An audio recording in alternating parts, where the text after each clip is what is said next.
Welcome to our 21st episode of Rethinking Trauma and Transition.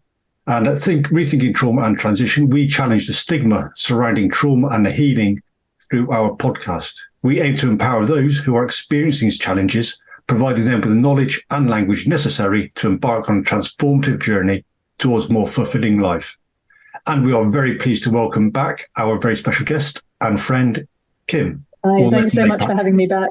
I'm Kim, Head of Development for NAPAC, National Association for People Abused in Childhood. So over the last couple of episodes, Kim, we've covered quite a lot of ground, but where we finished off our conversation the last time, we started to explore the emotional impact of the childhood experiences on the adult experiences.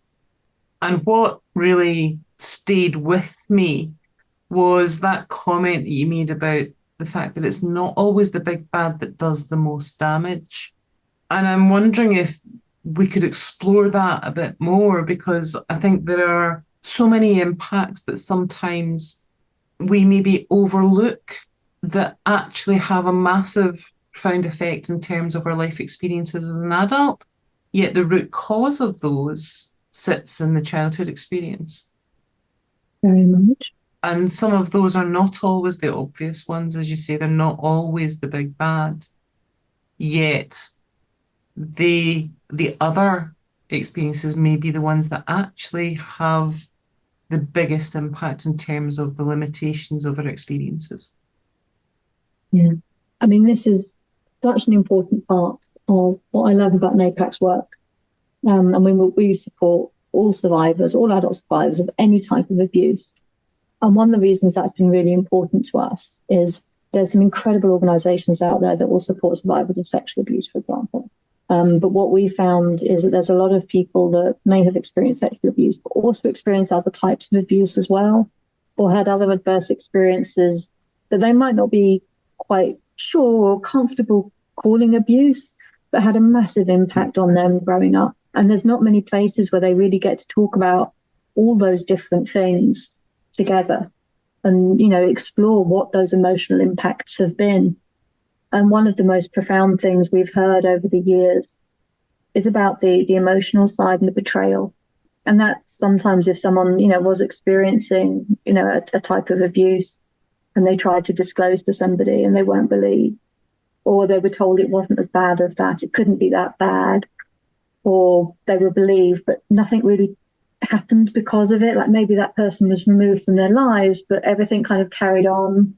And there's so many different ways these things manifest. There's so many different experiences that people have. But one of the things that's come through so much as a common theme is that emotional pain and that sense of being betrayed as a child by people we loved and trusted, or who were trusted on our behalf by others. And that when they hurt us, how deep that pain goes, not only because of what the nature of the abuse was that perhaps happened, or what the harm was that they were part of, that perpetrator. Would that be, Kim, for some people, like having a constant dripping tap? The tap's never turned off, and it's just that noise in the background. And that's like kind of like having that constant stress in their life, however that's manifested. Exactly like that, yes. It's like sometimes there's a traumatic event. There might be an abusive event or a particular adverse period. And that can sometimes be a bit easier to identify and point out and say, well, obviously that was a bad thing. But then some of those underlying things that are perhaps always happening get kind of overlooked, and we don't kind of recognize how much harm they also cause, because they might not be as dramatic as the big bad thing. It's like a more obvious harm. But those underlying things, when we hear a lot about emotional abuse or emotional neglect, people prefer different types of terms for these things to define their own experiences. So understanding that if you grow up in a house where there's a lot of arguing, for example, that might not seem as bad as perhaps the contact abuse that might have happened if there was also a violent act. But just that underlying disharmony and feeling that you can't talk to the adults that you're supposed to be able to trust with things, or that if you did talk to them, that would be presenting them with a burden. When there's already all these other things going on, having that drip, drip, drip of all the time it's an immense amount of stress to carry as a child. It would be an immense amount of stress to carry as an adult. But as a child, you don't really get to choose so much about your environment. You don't get to choose so much about, what you're exposed to or what you're able to avoid. So you have far less control. And that can really add to the stress and the trauma of what's going on. And, sometimes it's not always like the worst thing that has the biggest impact. Yeah. Well, if somebody leaves that tap dripping for a long time, that bucket is going to get very full. Even though it's not seen, it takes years and years maybe to build up. It's going to take that one drip just to leak it all out over the top. Exactly. We hear a lot about that from some of the types of abuse, like things like the emotional abuse and neglect that we hear about. And people where they're not always sure if what was happening was abuse because there wasn't an obvious act that happened, or if the abuse was it wasn't contact abuse, like they were shouted at but they were never hit. And it's like, was that abusive? And we have quite a simple way of looking at it. If for a survivor it feels like it was abusive, it's impacted in a way that was abusive, then that counts. They can call it abuse. We're not here to try and work out a criminal justice or a psychological health definition of these things. It's about that person, what term they feel comfortable with in understanding what their experiences are is the most important. And I think that's really important for people to understand, is that they can relate to these things in their own way, and that's okay. But understanding that those things happened and that long-term drip, drip, drip of stuff can have as profound an impact as a big single event. We've also learned that where there's that ongoing adverse experiences, there's often also these other adversities that might happen. Sometimes there's people that have one abuse, one adverse act, but we hear from a lot of people that have multiple different types of things over different periods of time. Especially if, for example, like someone that's gone into care at some point, that there's an adversity there, there's kind of like an underlying that drip of a challenging circumstance, but then might still also be exposed to other adversity and other abuse later on. And just kind of understanding that complexity. Can I explore the nature of that injury with you? And I'm choosing my words carefully here, because I know that in previous episodes, Rich and I have had that debate over the terminology used around about trauma when they call it and label it as disorder. Now, I understand the medical terminology and the correctness of that. However, I think Rich and I are very much in alignment that we see that as an injury, and you've repeatedly referenced that as an injury too.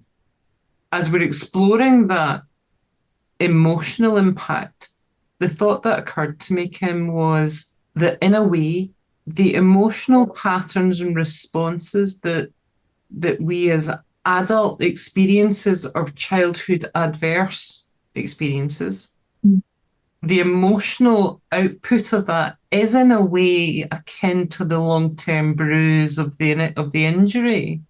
But it's not as visible sometimes, and maybe part and parcel of that is starting to acknowledge that bruise in the first place, the impact and the difference that it makes in terms of how we process our emotions, how we emotionally respond to others or engage or don't engage. That is as a result of that childhood injury. I find the term injury really important. And for those reasons I said before, we're not trying to apply like a criminal justice terminology to things or a psychological health definition onto things. And those are specific professions that need to have things defined in a specific way, but because they're looking to do something in that specific way of doing it. It's all very, very specific. But for you as just a survivor understanding your experiences, you don't have to worry too much about those specific elements. Even if you engage with them, you can still work out what terms fit for you. And I've certainly found out that injury rather than disorder is more useful. May I suggest that word, the word injury helps people heal rather than as a disorder? Totally, yeah. I think it's a much more optimistic term. I think it's also, I certainly find it in through the work that we do, much more accurate, because we know like the excessive stress of adversity and trauma, one of the defining points of it is that it is too much stress. A little bit of stress, normal. You know, it's I'm going back to that bucket analogy. It's kind of normal for sometimes a bucket to be a bit full and a bit sloshy, and you know, there's things that we learn to cope with. The thing with adversity and abuse that causes trauma is it's too much to carry. And it is an actual excess of stress. And sometimes that's the stress that lives within our bodies at an excessive level for years. And that actually causes harm. There are physical things it does to our body to have that much stress for that long. And I think injury is a much more accurate reflection of the harm of abuse and trauma and adversity. When we talked about patterns, we talked about patterns from a normalizing behaviours, from a starting to change those patterns.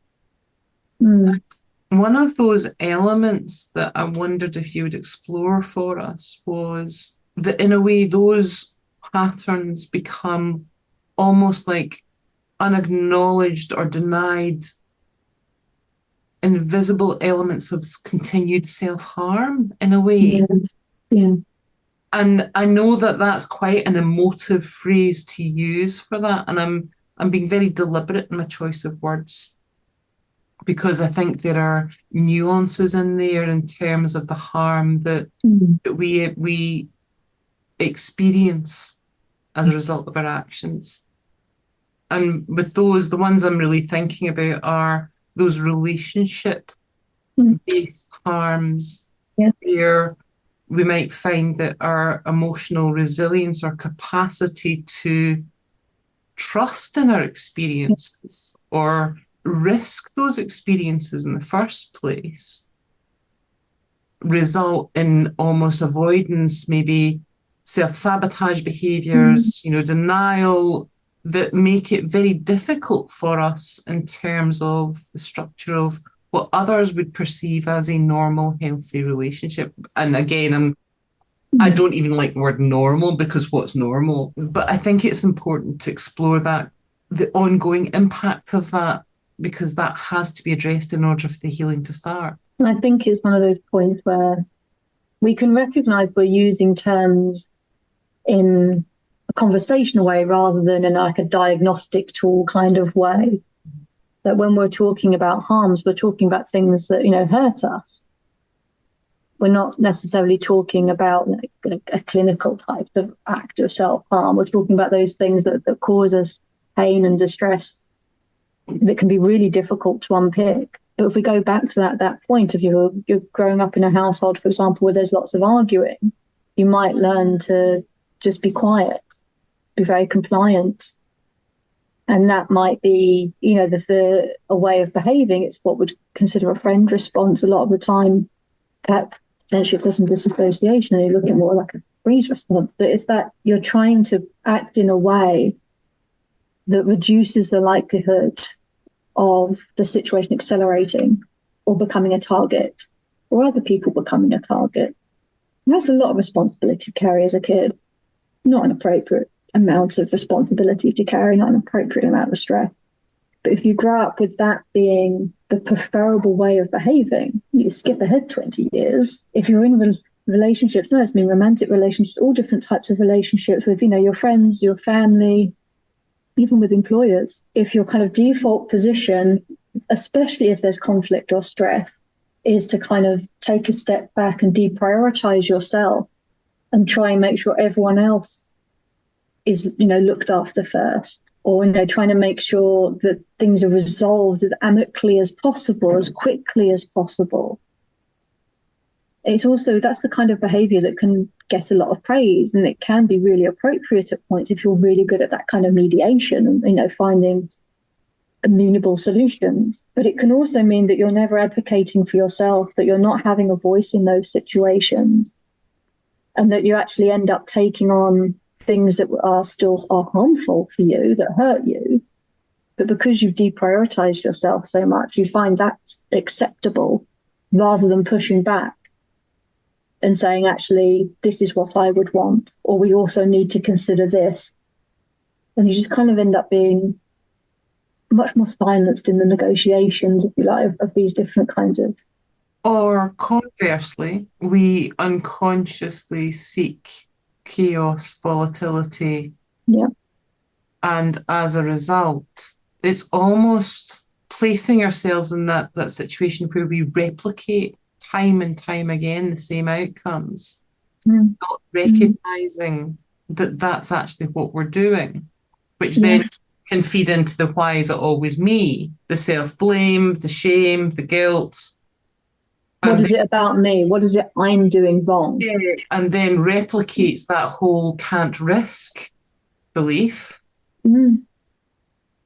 Well, what we mentioned beforehand as well during our pre-chat was about the behaviours, not the person. And a lot of people get that mixed up, asking, why are you behaving in such a manner, when it is what's so useful for you about this particular behaviour? What makes you want to replicate these behaviours? Because even volatility and the chaos in some way can feel safe because it's known. Yeah. We hear that a lot, like how people feel that if things are they've got into a place where there's a bit more stability, and they've worked incredibly hard to get to a place of more stability, how there's still this like underlying anxiety because that's not comfortable, it's not familiar. And how you're kind of waiting, the phrase we hear sometimes is you're waiting for the other shoe to drop.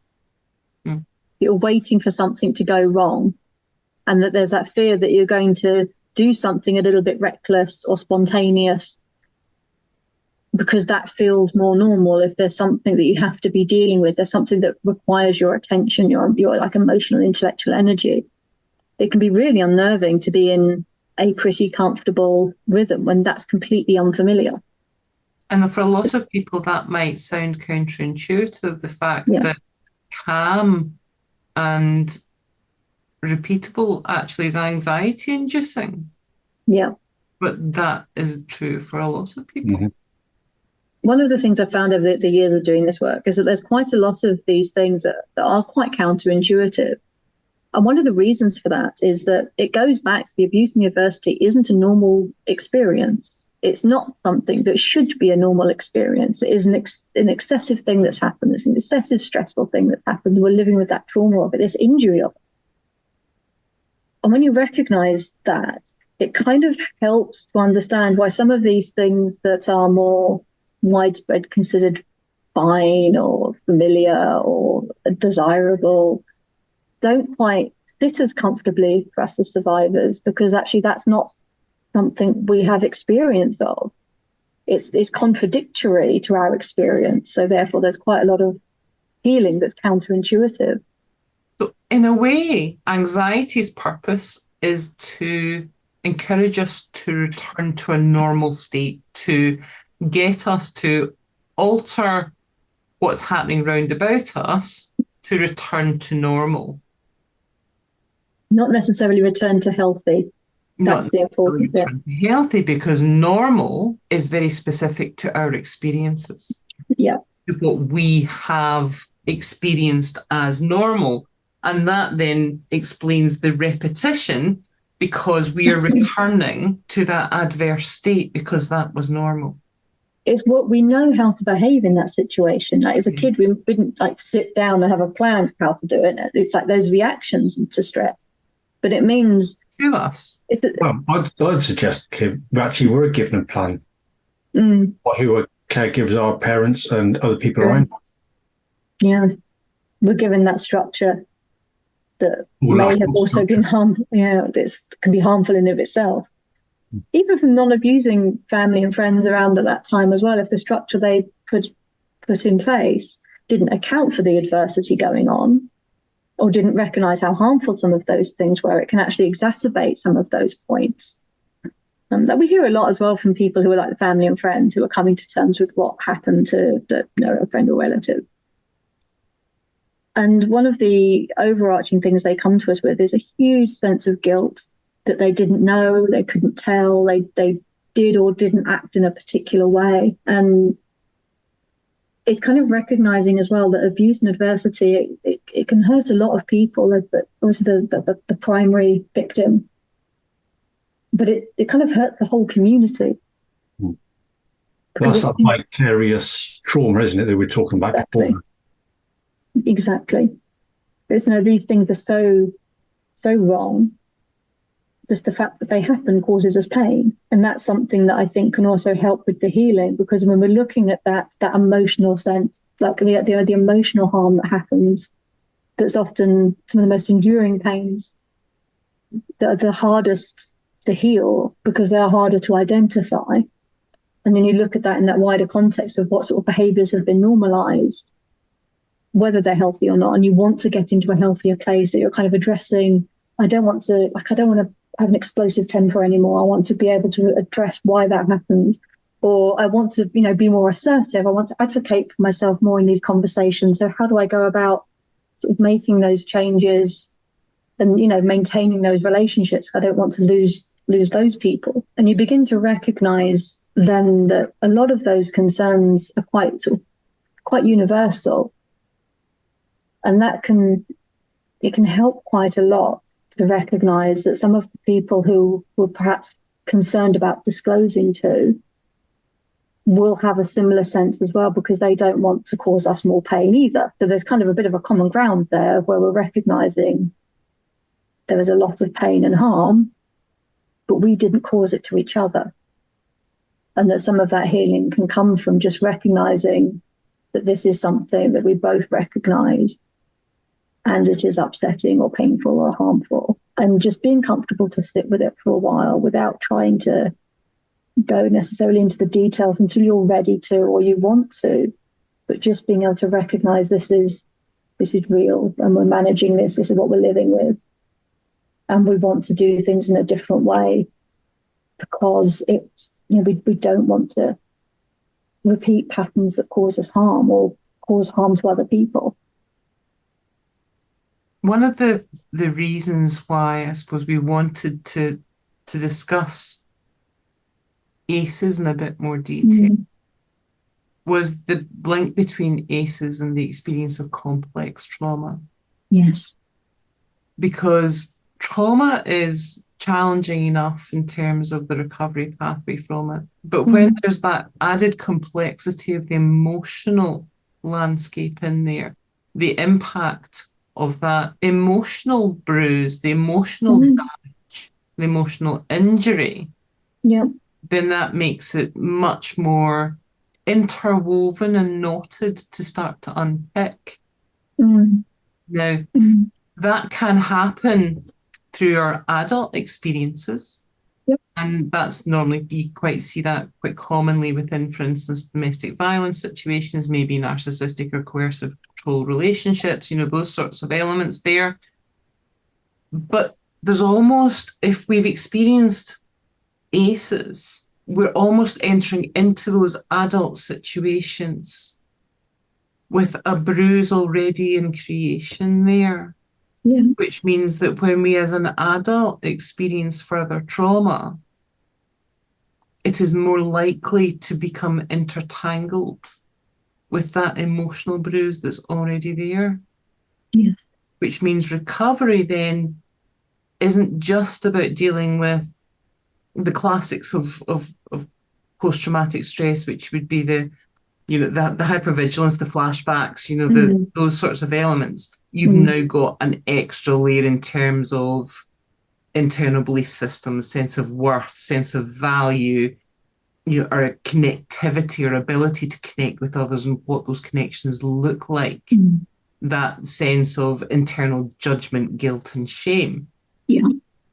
And that has long-term impacts on all aspects of our lives. It does. because it affects so profoundly who we are and our experience and perception of the world, it's not something you can neatly package and say it will only have an impact in these particular situations.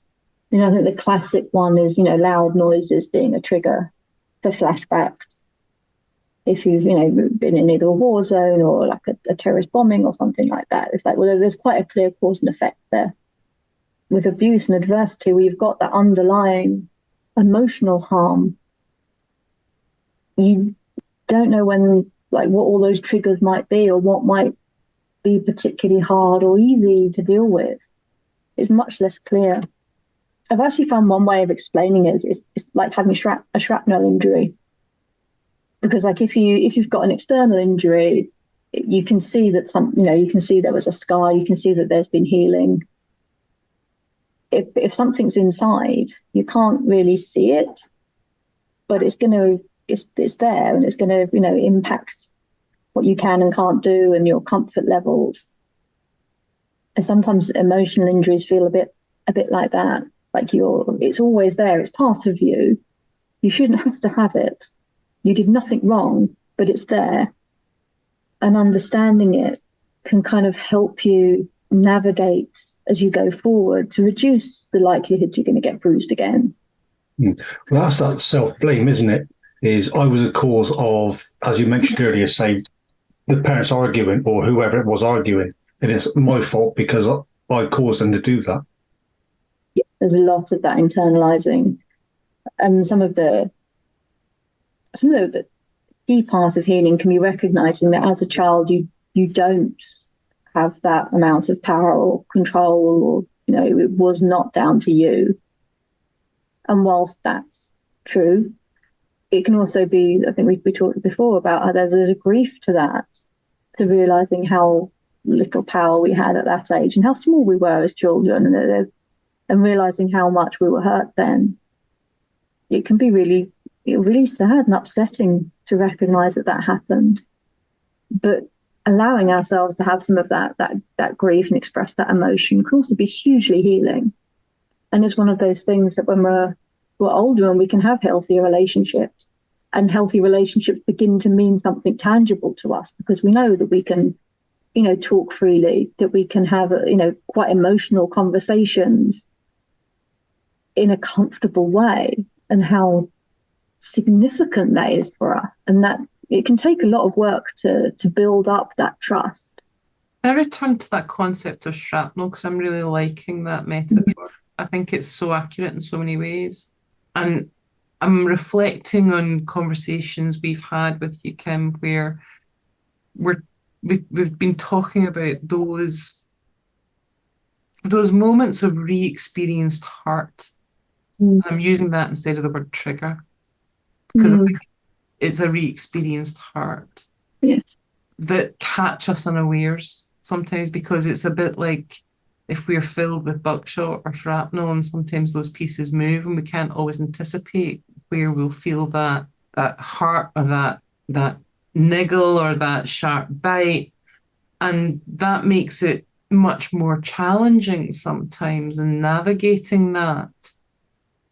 But that doesn't mean to say that recovery isn't possible. It's just acknowledging that the shrapnel sometimes moves. Yeah. I mean, she's a personal example. I mentioned before I broke my ankle, but I also broke my foot a week after I broke my ankle quite a few years ago.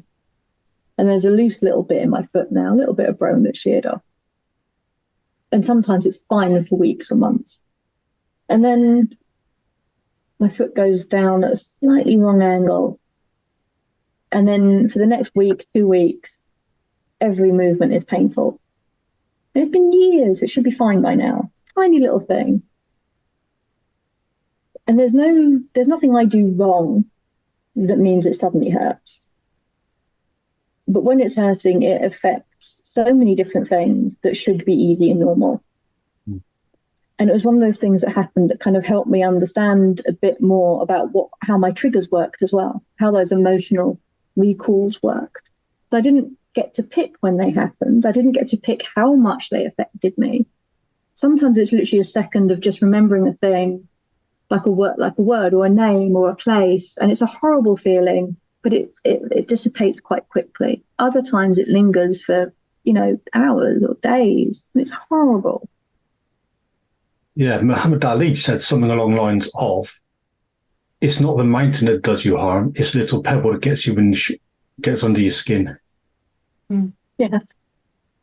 Well, sometimes it's the little pebble that unbalances you, isn't it? Because that's when everything shifts. I think that's a beautiful analogy, Rich.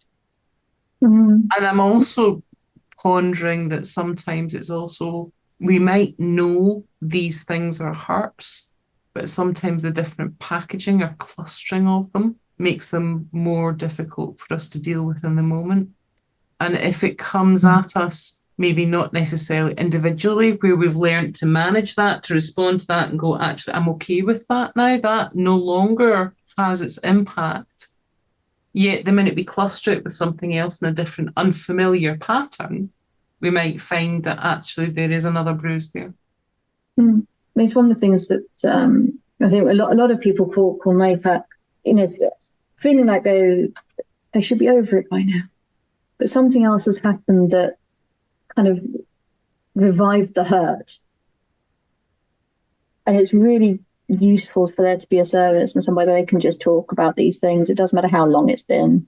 That's not the important thing. The important thing is, how are you? How are you feeling? What support do you need? And it's kind of recognizing that, with that life after abuse is so important.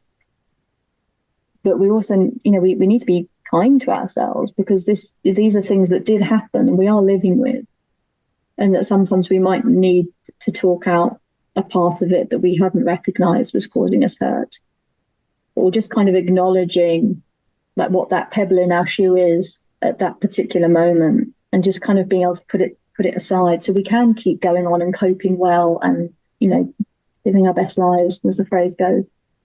But you kind of need to recognize and give yourself that kindness, which is often the opposite of the shame. And there's so much shame and guilt.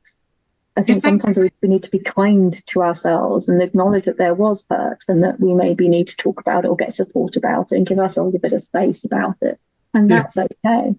Yeah. And if there is, Kim, somebody who wishes to talk to someone, not necessarily yourselves, is there a general set of questions that are useful for people to... So if somebody said, if I came to you, Kim, and said, I've been really troubled by when my parents were arguing and it's really bothered me. I've not been able to have a proper relationship with anyone, whether that's work or whatever. How would you respond to that? Well, I will PPS of saying I'm not one of the people that works in the support line. That's not. But they do such incredible work in such an incredible way, and I wish I had those skills. I don't. So what I learned was a few phrases that kind of helped. So if someone, people do disclose to me quite often, because I'm a disclosed survivor. I'm quite comfortable talking about some of my experiences, especially because they help other people. So saying like I was abused as a child, and it's like, and I'm okay, I think can be quite important. But I've learned a few phrases, and sometimes these phrases are useful because it gives you a few seconds to just process if you're shocked or surprised, that you're then able to focus on the person and what they're telling you. And it's literally three things. You don't have to use them word for word, but it's like three little things that help. The first thing is say, thank you for telling me, and thank you for trusting me, because I recognize that they're choosing to tell me, and that means they're trusting me with that information, how profound that can be. And then I ask, how can I support you right now? Or what do you need right now? What would it help for us to do? Like, would you like to talk more, or go and do something, go and have a walk, or whatever it is? Because that recognizes that they're talking about it and they're trusting you, and that's a really positive thing. That you're welcoming the fact that they would tell you those things. And it focuses very much on them being the person talking to you, rather than your reaction to it, or whatever adverse experience or abuse the perpetrator did. It's not focusing on them, it's focusing very much on that survivor, that person in the room in front of you who's talking to you, just focusing on them and what they need and how they're feeling. I mean, sometimes you might want to ask, how are you feeling now you've said that? Thank you. Oh, one of the worst things that people can do is what I call in the Royal Navy is black catting. So it's when somebody goes, oh, I've experienced that as well. It can't be that bad. So they're taken away from what that person's disclosed and what that person's gone through. Yeah, it immediately shuts down. Yeah. I mean, I'm going to pick up on that because I think that's a really important point in that if this is your first point of acknowledging with your voice that this has happened, the first time you have placed that externally with someone else, then their response to that can be quite important. And by that, I'm not saying that it requires that person is able to tell you how to heal and jump in, but that acceptance of it without judgment, but with compassion and empathy, that willingness to push back, to say, in a very positive way, to say, what do you need from me now? Gives space and opens up that conversation, and it's almost like that first step in that person learning that it can be safe to verbalize that. It validates them as well. It's like there's no questioning coming in. It's straight, rather than that shock. And there's a lot of people, it can be really shocking to hear. But giving yourself, a minute to process, but knowing you can say like thank you, because that also kind of changes the expectations a bit. It's like straight away that implies that you're believing them, you're open to hearing about it, that they've not done anything wrong by telling you.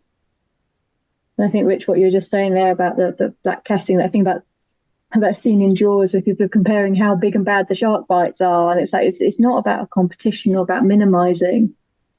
It's just recognizing that it happened and it can be hard, and talking about it can help.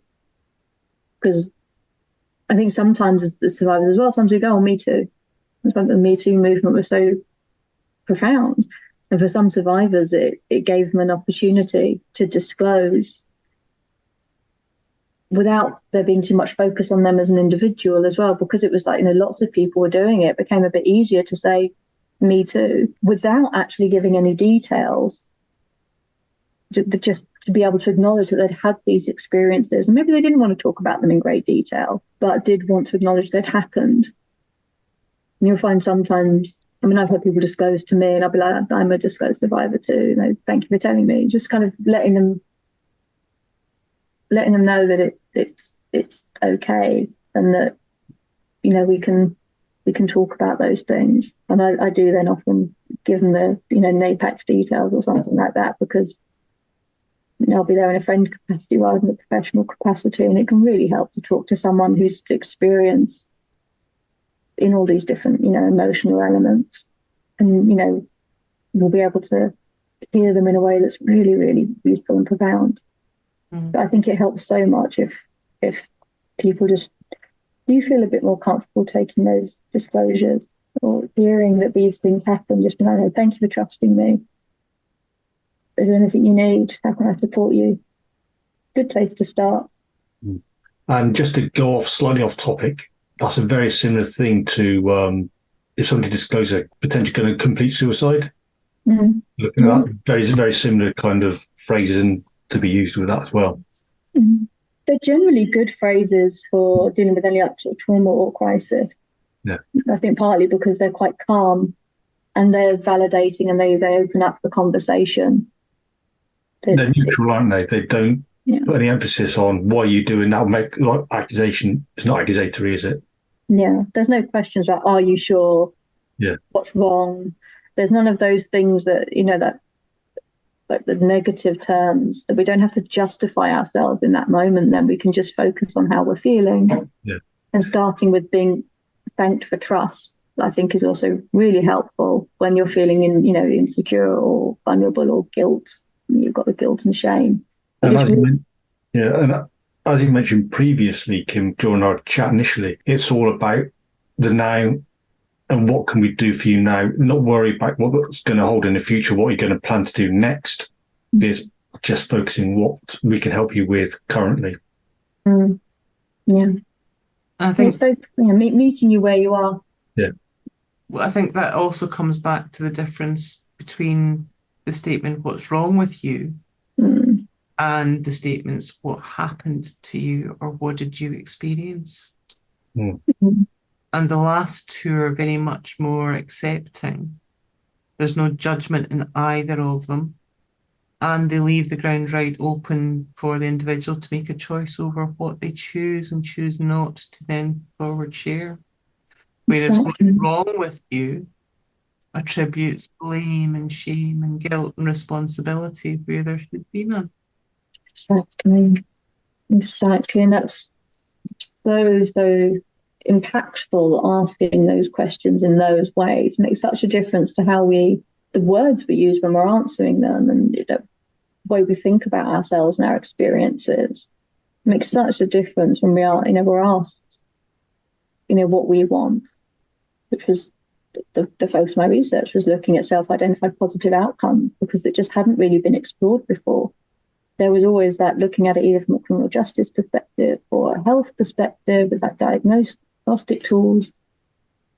And those are, useful and important, but it was so good to be able to just take a step back and think, well, what is it what do survivors say they want for themselves? And having the space to explore that was hugely humbling and immensely rewarding work. In the previous conversation, one of the things we talked about was the misunderstanding of the child trauma response. And I'm just reflecting that also applies to adults. That sometimes what we see as what we particularly maybe experience or what we have within our relationship landscape, they're just a continuation of those child trauma responses. It's just that they are no longer serving to keep us safe and are now perpetuating harm to ourselves. Okay. With a lot of healing and recovery, I know that there's a phrase that I use a lot, but it's an injury you heal from, and you can recover. It doesn't mean it goes away completely. We can't change the past. But you can get to a place where you're able to live with the realities of it, live with the impacts with it in a healthy way. And that does take a lot of work, but it is so valuable, and you're worth the investment. You're worth investing that time and effort in that healing and recovery so that you can make those choices that align more with what you actually want and need. And a lot of that breaking down those patterns begins with recognizing that they started from us taking care of ourselves, that we don't have to feel guilt and shame for them, but recognizing we built them in an adverse experience and it kept us safe. And now we've made it to adulthood, which is a victory in itself. And now we have more options available to us, so we can begin to unpick those patterns and make choices that suit our situation now, that suit us better, serve us better now. So it can be really profound and really positive work. But it is work, and I think it's fair to look at it in those terms, that it's a commitment we make to ourselves when we want to heal and recover. We choose to engage with our recovery, and it's something that the shift can be very profound, because it means we're going to keep prioritizing ourselves. We're going to keep taking account of what it is we want and need. And it doesn't mean we put ourselves first and foremost in every single thing all the time forever. We can still have those healthy, balanced relationships, but we make sure that we count ourselves as one of the people who should be considered.